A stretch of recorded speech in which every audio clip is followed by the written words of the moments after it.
हूँ भारत की नदियों से रिलेटेड टॉप 25 क्वेश्चंस। दोस्तों ये एक ऐसा टॉपिक है जो कि प्रत्येक कॉम्पिटिटिव एग्जाम से में इस टॉपिक से 2 से 3 क्वेश्चन श्योर बनता है, पक्का पूछ लिया जाता है। इसलिए आप इस वीडियो को स्किप न करें, लास्ट तक देख लें। और दोस्तों यदि तक आपने चैनल को सब्सक्राइब नहीं किया, चैनल को सब्सक्राइब करके बेल आइकन प्रेस कर दें, साथ ही साथ इस वीडियो को लाइक और शेयर जरूर करें।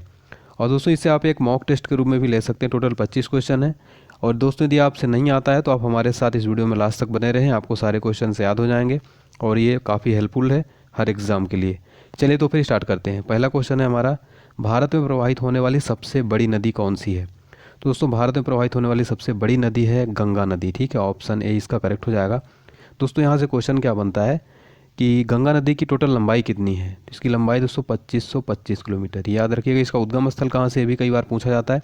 गंगा नदी का उद्गम स्थल दोस्तों उत्तराखंड के गंगोत्री हिमनद से। ठीक, उत्तराखंड के उत्तरकाशी जिले से गोमुख के निकट गंगोत्री हिमनद से होता है। यहाँ गंगा भागीरथी कहलाती है। ठीक है, तो भारत में प्रवाहित होने वाली सबसे बड़ी नदी है गंगा, जिसकी लंबाई टोटल 2525 किलोमीटर। ये पॉइंट आप जरूर याद रखिएगा। नेक्स्ट दोस्तों, गंगा नदी को बांग्लादेश में किस नाम से जाना जाता है? यदि आपको पता है इसका आंसर तो बता सकते हैं, काफ़ी अच्छा क्वेश्चन है।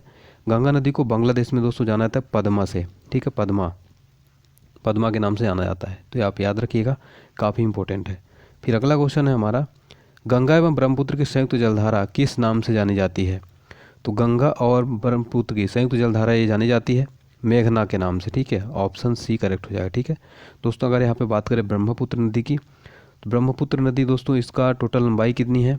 2900 किलोमीटर है। ठीक है, 29 किलोमीटर इसकी लंबाई है। और ये कहाँ से निकलती है, इसका उद्गम स्थल कहाँ से है?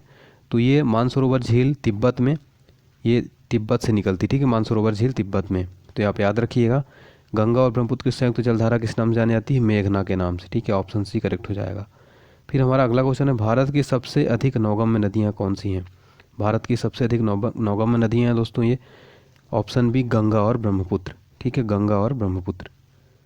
अगला क्वेश्चन है हमारा, सुंदरवन का डेल्टा कौन सी नदी बनाती है?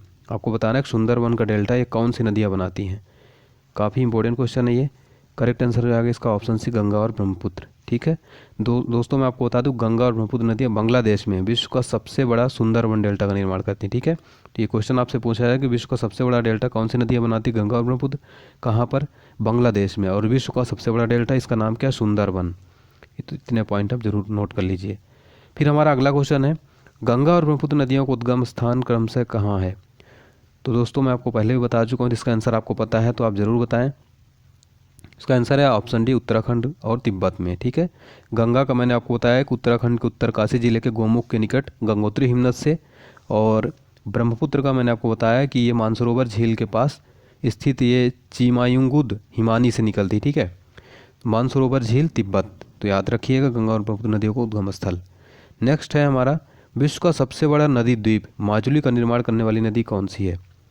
तो विश्व का सबसे बड़ा नदी द्वीप माजुली का निर्माण करने वाली नदी है दोस्तों, वो है ब्रह्मपुत्र, ऑप्शन डी। ठीक है, ब्रह्मपुत्र। कौन सी नदी दक्षिण से उत्तर की ओर प्रवाहित होती है? आपको बताना है कौन सी नदी जो दक्षिण से उत्तर की ओर प्रवाहित होती है। तो दोस्तों इसका करेक्ट आंसर हो जाएगा ऑप्शन डी, बेतवा। ठीक है, बेतवा नदी जो दक्षिण से उत्तर की ओर प्रवाहित होती है, ये आपको याद रखना है। ठीक है, बहुत इंपॉर्टेंट है।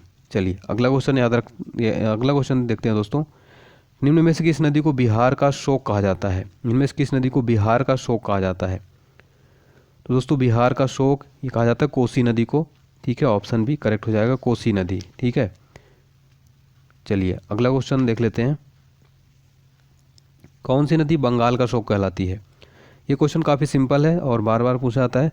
तो बंगाल का शोक दोस्तों दामोदर नदी कहलाती है। ठीक है, दामोदर, बंगाल का शोक दामोदर नदी। भारत की लवण नदी के नाम से जानी जाती है, तो इसका करेक्ट आंसर हो जाएगा ऑप्शन बी, लूनी। ठीक है, लूनी। कौन सी नदी एस्चुरी नहीं बनाती है? इनमें से कौन सी नदी है जो एस्चुरी नहीं बनाती है? दोस्तों महानदी जो है एस्चुरी नहीं बनाती। ठीक है, एस्चुरी नहीं बनाती है महानदी। फिर हमारा अगला क्वेश्चन है, कौन सी नदी अपने मुहाने पर डेल्टा का निर्माण नहीं करती है? कौन सी नदी जो अपने मुहाने पर डेल्टा का निर्माण नहीं करती है? जो ताप्ती नदी दोस्तों अपने मुहाने पर डेल्टा का निर्माण नहीं करती है। ताप्ती नदी दोस्तों मध्य प्रदेश के बैतूल जिले से इसका उद्गम स्थल है। ठीक है, और इसकी लंबाई कितनी है? 724 किलोमीटर। ताप्ती नदी की लंबाई कितनी? 724 किलोमीटर। एमपी में बैतूल से ये निकलती है। ठीक है, ये आप याद रखिएगा। क्षिप्रा नदी किसकी सहायक नदी है? क्षिप्रा नदी किसकी सहायक नदी है? चंबल नदी की सहायक नदी। ठीक है, क्षिप्रा नदी किसकी सहायक नदी है? चंबल नदी की। तो ये भी आपको याद रखना है। फिर हमारा अगला क्वेश्चन है, कौन सी नदी रिफ्ट घाटी से होकर बहती है? कौन सी नदी है जो रिफ्ट घाटी से होकर बहती है? रिफ्ट वैली से होकर। करेक्ट आंसर हो जाएगा दोस्तों ऑप्शन बी, ताप्ती। ठीक है, ताप्ती।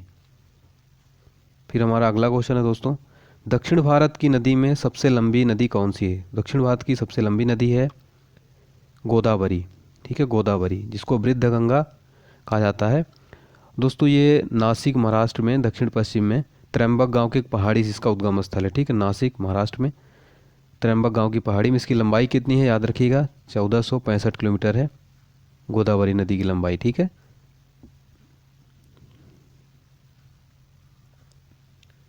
कौन सी नदी वृद्ध गंगा के नाम से जानी जाती है?